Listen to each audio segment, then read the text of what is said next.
Démosle. Entonces, veamos Tony Cherer. Tony Cherer nace el 27 de octubre de 1926 como Viento Magnético Blanco.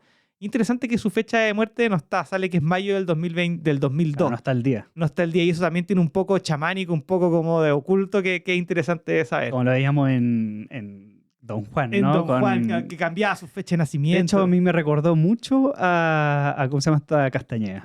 Buenísimo. Y que tiene como arquetipo galáctico la suma sacerdotisa, ¿cierto? Vamos con su firma galáctica y revisemos entonces. Vemos entonces el KIN 222, Viento Magnético Blanco, Tony Cherer, y la afirmación dice: unifico con el fin de comunicar, atrayendo el aliento, sello la entrada del espíritu con el tono magnético del propósito, me guía el poder del espíritu y soy portal de activación galáctico. Entra en mí. Vamos a ver el oráculo entonces. El oráculo del viento magnético tiene como análogo a la tierra magnética el KIN 157, le guía su mismo KIN, el 222, viento magnético, tiene como antípoda el humano magnético, el KIN 92, y tiene como oculto la tormenta cósmica KIN 39, Mozart. Y tiene como Cicrono el 60, Sol Galáctico, que es el Kin de Pakal Botán. Mira. Así que aquí vamos a ver, lo poco que vamos a ver tiene mucho que ver con Pakal Botán y Tony Cherer. Así es. Nace en el anillo solar de la luna cristal, ¿cierto? En la luna autoexistente Gamma 10. ¿Qué te pareció Tony Cherer? Yo sé que no hay mucho, buscábamos, vimos un par de conferencias, pero no hay muchas fechas. Sí. Así que te iba a plantear que lo revisáramos de una manera distinta, contemos un poco la historia. ¿Qué fue lo que más te impresionó? Cuéntame eso, yo cuento un poco de la historia y vemos a dónde nos lleva Tony Cherer en esta. Claro, cuesta encontrar información, pero sí me tocó ver una conferencia que él hace un año antes de la convergencia armónica. Eso es como Ya, entre el en el 86. 85, 86. Me parece que el 86, porque da pistas como para poder calcular la fecha en que está dando esa conferencia. Ya. Me parece que fue como justo a los 60 años. Ya. Y hoy, qué orador, No, tiene algo, tiene algo. No, notable. O sea, te lo juro que a mí se me pasó volando la conferencia. No tiene muy buen sonido, que es algo difícil de recepcionar, pero, o sea, la transmisión de su mensaje es clarísimo. profundo. Tiene lo mismo que tenía Botán, que lo intercambia con la flauta nativa, Claro. y canta... Bueno, de ahí saca, él le pasa una de las primeras flautas, tengo entendido. Sí, o sea, aquí me sorprendió porque lo hemos hablado antes de que la cultura americana a veces no tiene estos líderes o estos mensajeros que rescatan la visión antigua del territorio. Y aquí Tony Cherer es un personaje, yo creo, clave para abordar todo el tema, digamos, de la cultura mesoamericana, de los registros que hay en la arqueología y aparte también en la transmisión de voz a voz que existe, digamos, en los lugares más importantes, donde hay ruinas más importantes y bueno, que al final termina siendo un portador de la herramienta clave que digamos, que abre la puerta. Abre la puerta para después hacer, digamos, todo lo que José Argüelles Balún Botán hizo y que nos tiene aquí. Claro, digamos, hablando de esto. Bueno, Tony Cherer es un descendiente Lakota, ¿cierto? De estas como descendencia norteamericana. Sí, de la zona de Denver. De la zona de Denver, exactamente. Colorado. Que en el fondo es un personaje que escribió varios libros, ¿cierto? Uno de esos libros se llama The Lord of the Dawn, que es como un libro poético. Un libro poético sobre Quetzalcóatl y sobre la profecía. En el fondo, una de las cosas que hace Tony Cherer, dentro de varias, es que le presenta a José Argüelles el tema de la profecía del fin del ciclo de los 13 cielos y los 9 infiernos, que termina dando forma a lo que conocemos como la convergencia armónica, el 15 y 16 de agosto del 87. 16 y 17 de agosto del 87, Águila Eléctrica y Guerrero Autoexistente, que en el fondo se celebró ese proceso, para los que no conocen un poco ese tema.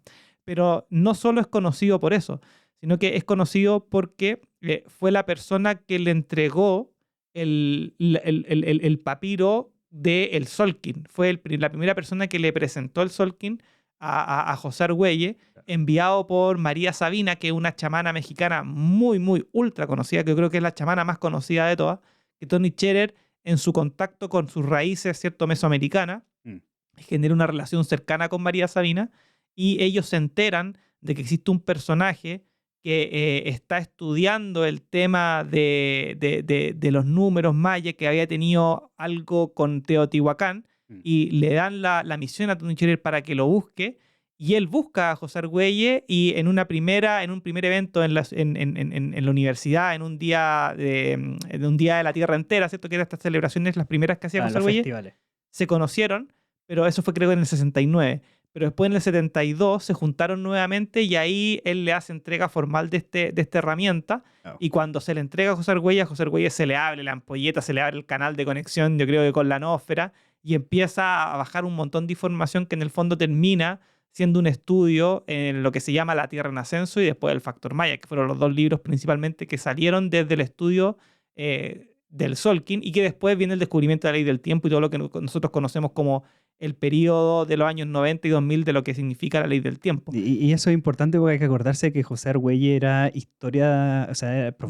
doctor en historia del arte. Sí. Entonces, que llegue este personaje con una herramienta mesoamericana, sí, claro, de las cuales él ya había visitado porque ya le interesaba, ¿cierto? Y él también nace en México. Acuérdate que él nace en México y después se va a Estados Unidos. Y tienes también esta descendencia hispana, o por lo menos de esa región, que le llegue justo este papiro, ¿no? Esta matriz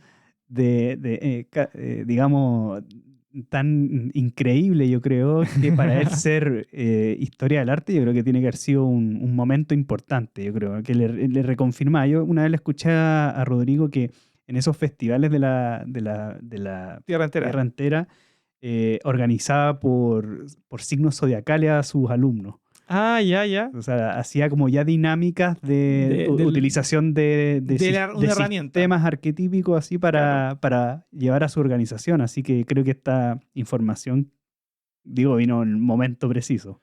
Bueno, como todo viento, trae algo que comunicar, ¿cierto? Sí. Tony Cherer, si tú miráis su oráculo, en el fondo tenemos a la Tierra magnética, que tiene el propósito de evolucionar, tiene como guía a su mismo kin, que es el viento magnético, el comunicar desde el espíritu, y tiene como antípoda el humano magnético, que es atraer la libertad.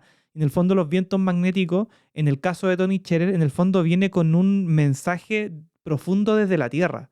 Viene con algo que en el fondo, independiente de su historia, que en el fondo él escribió libros de poesía, trabajó en televisión, ¿cierto? Y es un personaje que era medianamente conocido dentro del mundo de la época, en el fondo cumple un rol fundamental en un traspaso de información, ¿cierto? Sí. Y que eso tiene que ver, primero, con la entrega del Tzolk'in y la información de los 13 cielos y los 9 infiernos, que es fundamental dentro de la Vía Argüelles porque genera todo un desarrollo de información en torno a esas fechas. Y eso era algo conocido también dentro de la visión mesoamericana. Exacto. O sea, era algo que se hablaba, ¿no? El Tony Cherer es el que calcula la fecha, porque piensa que ellos le llamaban a los ciclos de 52 años, claro.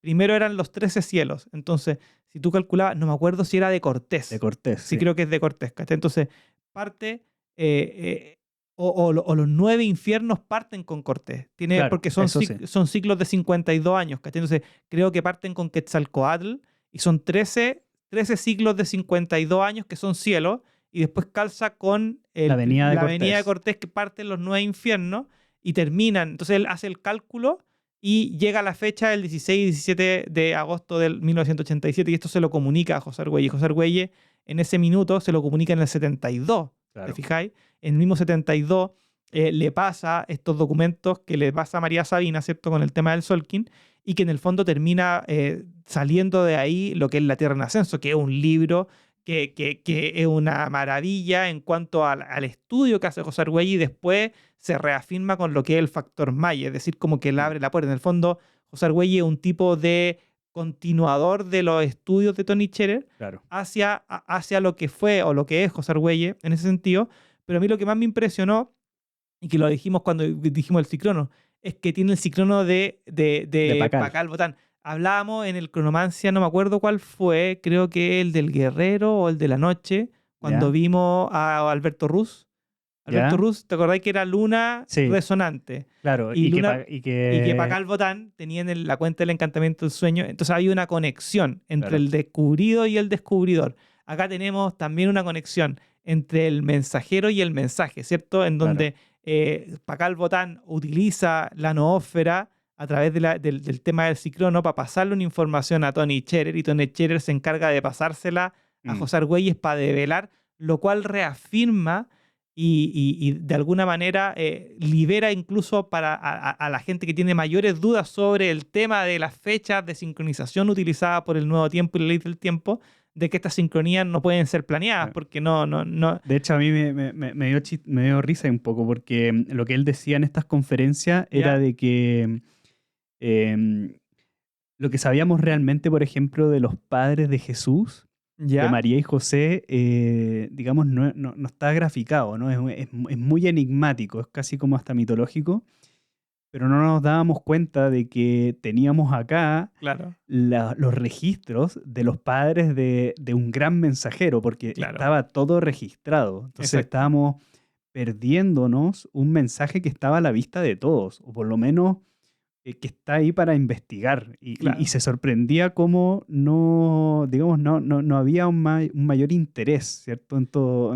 Es que tiene que ver mucho con la conquista. Tiene que ver mucho con el olvido, ¿te fijáis? En el fondo, la historia tiene que ver con la memoria, y la memoria, en cuanto a historia se refiere, en general es escrita por los ganadores de las guerras. ¿Te fijáis? Entonces, ¿cuál es la conveniencia de empezar a estudiar a un profeta como lo fue Quetzalcóatl, ¿cierto? Si ya tenía uno que es Jesucristo. Entonces no tiene mucho sentido, ¿te fijáis? Es decir, ellos creen en otro profeta, si el profeta es uno solo, el Hijo de Dios es uno solo, entonces hay un conflicto ahí. Y eso tiene mucho que ver con no evolucionar hacia el crecimiento, sino que quedarse estancado en lo que conocemos, ¿te fijáis? Hay varios de los sacerdotes que estuvieron en la conquista que se dieron cuenta y que resguardaron información. También lo estuvimos viendo en algunos de los cronomancias, que resguardaron información y que después fueron decodificadas y que nos permiten acceder a más información. Pero en el fondo, si nosotros tuviésemos que buscar un profeta reconocido como en el continente, ese tendría que ser Quetzalcóatl. Es el nombre que más resuena, más que Pakal, más que otro que esté por acá, es Quetzalcóatl. Más universal. Más universal, ¿te fijas? Es como y es el último gran profeta. No hay otro profeta como reconocido como transversalmente en ninguna parte. Es como el último, ¿te fijáis? No, de ahí no aparece ninguno más.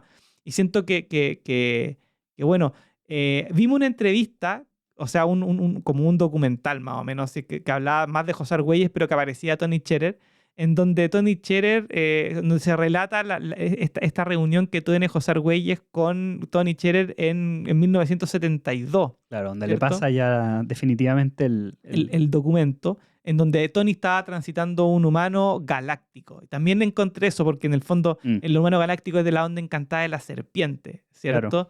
Y el humano galáctico, en el fondo, 1512, es como el humano, pero que va más allá de la galaxia, ¿te fijáis? Con esa integridad, ¿cachai? Con armonización. Está transitando eso. Y dentro de esa conversación, él como que le cuenta que todo esto estaba esperando que sucediera, porque en el fondo ya estaba como...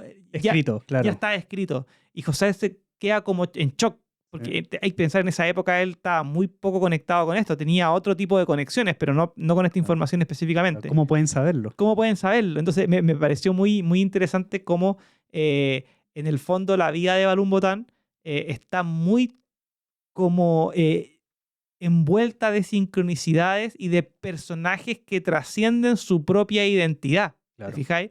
Y que cuando tú veís personajes como Alberto Ruz, que veíamos con el tema de la, y veís como Tony Cherer, que tiene este ciclono de Pakal Botán, es como que era inevitable. Y que después lo vamos a ver también con Jung, también, que también es otro personaje que es importante dentro de la Ley del Tiempo. Sí. Yo, de hecho, me llama la atención ese tono galáctico. ¿Ya? Porque también encontré que, escuchándole en esta conferencia, que él cuando ya decide, digamos, dejar la televisión, ¿ya? Recordemos que era de Denver, ¿cierto? Él comienza a tener esta búsqueda de ir a Mesoamérica y llega específicamente a Oaxaca. Oaxaca, sí. Y ahí es donde se queda hartos años aprendiendo, ¿cierto? Sobre las culturas mesoamericanas, y donde conoce, como dices tú, a María Sabina. Está transitando una mano galáctica. ¿Ya? cuando viaja por primera vez en su primer viaje a México. La onda encantada de la mano galáctica es del Sol. Perfecto. Está así integrando en esa fase la realización, digamos, del camino, ¿no? De dónde, a dónde va a parar, porque estaba con muchas búsquedas. Él ya Sí, había dejado, digamos, su trabajo oficial en la televisión y al ver que existía, digamos, una injusticia, digamos, por las diferentes etnias raciales, sobre todo lo que tenía que ver con el origen Lakota, como él pertenecía, digamos como que no se desilusiona y por eso quiere entrar a buscar las raíces, exacto. digamos, de la información, yo creo que más profunda, y para eso yo creo que tiene que viajar a Mesoamérica, ¿no? Bueno, y una de las cosas que lo rescata en el libro este que conversábamos antes de partir, que es Debajo de la Luna y Bajo el Sol, Sí. ¿cierto? En donde él, bueno, presenta el primer estudio, ¿cierto? De lo que es El calendario el sagrado. calendario sagrado. Incluso ahí se da cuenta de que existe un calendario sagrado previo que era de 9 columnas, no de 13, que era como el primer boceto que se encuentra dentro de este tema. Pero más importante es que le dedica un capítulo entero al personaje de Botán, de Wotan, le dicen, ¿cierto? Mm. Y dice, él estudia que en diferentes em, eh, como diferentes mitologías del mundo, existe este personaje de Botán, ¿cachai? Mm. Que en el fondo sería Pakal Botán, este personaje sabio que era, que tenían que buscarlo, ¿cierto? Que probablemente él decía que era el que estaba enterrado en la tumba de donde está Pakal Botán, ¿cierto? Que Ujú. él es el que como que le da la categoría de Botán, porque en el fondo es como una categoría, ¿cierto? Mm. De conocimiento y que es desde donde saca José Argüelles Pakal Botán, ¿cierto? Pero además él también lo hace como Balún Botán, pero Botán en los países nórdicos se asocia a Odín. Entonces, Mira. al asociarlo a Odín con los mismos poderes como estos proféticos, en el fondo saca a la luz como los libros de Botán, Mm. ¿cierto? Como el conocimiento verdadero, ¿cierto? Y esa palabra Botán como que adquiere un poder importante dentro de lo que es la historia de Mesoamérica, ¿cierto? Bajo este estudio que hace Tony Scherer, pero que después, para la ley del tiempo, se convierte en el apellido, por así decirlo, Claro. Mm. del profeta y del apellido también que toma el mensajero en relación. Entonces, es un tema que es súper influyente. O sea, Tony Scherer es un personaje súper importante. Hay muy poca información. Mm. Invito a las personas que vean este capítulo que nos dejen en los comentarios si conocen más información sobre Tony Scherer, Mm. porque la verdad está súper difícil de encontrar y lo poco que encontramos es trascendental. Entonces, hay mucho más por descubrir. Sí, a mí me gusta igual eso de descubrir el enigma Claro. y cuando se habla de Quetzalcóatl, esto de que hablas de que Botán también se refiere a como a esta entidad de Odín, es que hay una línea histórica de Norteamérica, de Claro. cómo los países, digamos, nórdicos atravesaron a través del norte a Mesoamérica. Exacto. Y, Mucho antes de América. y mucho, o Mucho sea, del- son 400, 500 años antes de Colón. Claro. Así que esa figura, esa emanación de Quetzalcóatl es todavía súper enigmática porque perfectamente puede haber estado conectada con tal Exacto. vez los países nórdicos. Hay un vacío que yo creo tal vez el tiempo lo termina por descifrar. Bueno, hay ciertas como líneas de estudio que hablan que Quetzalcóatl era de ojos Nórdico. azules, con barbas blancas y largas, totalmente diferente diferente de Pakal Botán. Pakal Mm, Botán era claramente una persona de la etnia local, claro, pero Quetzalcóatl se dice que no, incluso dicen que llegó desde el desde mar, el mar. ¿cierto? Y después se fue por lo que hoy día se llama ¿cómo se llama? Tiene un nombre parecido a Quetzalcóatl, como Quetzal, no me acuerdo cómo se llama, Ujú. la ciudad donde pasa eso. Me van a matar mis amigos mexicanos porque debería acordarme. Pero bueno, Bueno, por eso creen que cuando llega Cortés es es Quetzalcóatl. Quetzalcóatl, Mm. porque tiene estos rasgos, ¿te fijáis? Pero en el fondo, claro, y eso toma mucho porque en el fondo eh, el tema de creer que la historia de América comienza con el descubrimiento de América fue claramente un sesgo a la realidad Sí. y no tanto por la historia de Quetzalcóatl, sino que también por el nivel evolutivo que tenían las culturas en el minuto en que aparece la conquista. Sí. Porque en el fondo hay que pensar que hoy día se dice no, que los mayas o que los aztecas tenían cierta cantidad, pero hoy día se sabe que dentro de la selva hay muchas ciudades perdidas que ya no hablan de miles, sino que de millones de habitantes y de una cultura que logró surgir incluso antes de lo que surgió Europa. Entonces, ahí hay como un sesgo que en el fondo estos personajes como Tony Scherer, como José Argüelles y en el fondo también lo que hace Carlos Castaneda, ¿cierto? Con su tema Jackie, de alguna manera empezaron a develar o a revelar el velo, ¿cierto? De que en el fondo no hay una sola historia. ¿Te fijas? Te invita a cuestionar que de verdad hay más de una historia. Y eso es lo que deberíamos también nosotros como guerreros de la luz también cuestionar lo que nos dicen y lo que conocemos. Sí, tanto más tal vez hay por descubrir y bueno, la misma información de la ley del tiempo es, yo creo, algo del rescate de toda esa información, ¿no? Bueno, es lo que estamos haciendo también en Cronomancia. Exacto.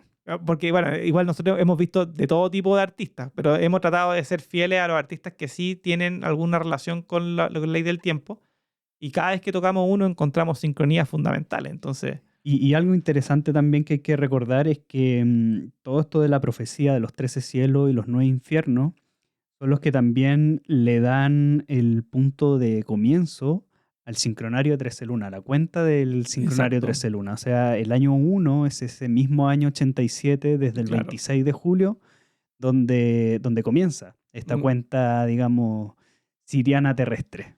Sí, y hay otra sincronía que no me acuerdo que tiene que ver con una publicación. La primera vez que se hace una publicación sobre la convergencia armónica en el diario es un Kin 1. Mira. Es el primer Kin 1 también. Hay otra sincronía que pasa por el mago galáctico, ¿cierto? Y después se transforma en el águila eléctrica y en el guerrero autoexistente. Si tú vas desde el guerrero autoexistente hacia atrás hasta pasáis por el 34, que es el 26 de julio, ¿cierto? Que el primer anillo solar, claro, y seguís para atrás y llegáis al Kin 1, fue el día que se publicó la primera publicidad sobre la convergencia armónica. Mira. Entonces, ahí también tenía otras sincronías que en el fondo subrayan, ¿cierto? La veracidad del cálculo. Yo creo que para la gente que ve este podcast no hay ninguna duda, pero en el fondo, si es que alguna vez... Los números hablan. Si alguna vez a chiquillos, si alguna vez les dicen, no, es que esto fue un invento de Argüelles, o sea... Creo que si escuchan todos nuestros podcasts van a tener más de algún argumento para poder rebatir eso. Claro. Como este que le estamos dando de Tony Scherer. Sí. Bueno, ¿te parece que pasemos al siguiente? Pasemos.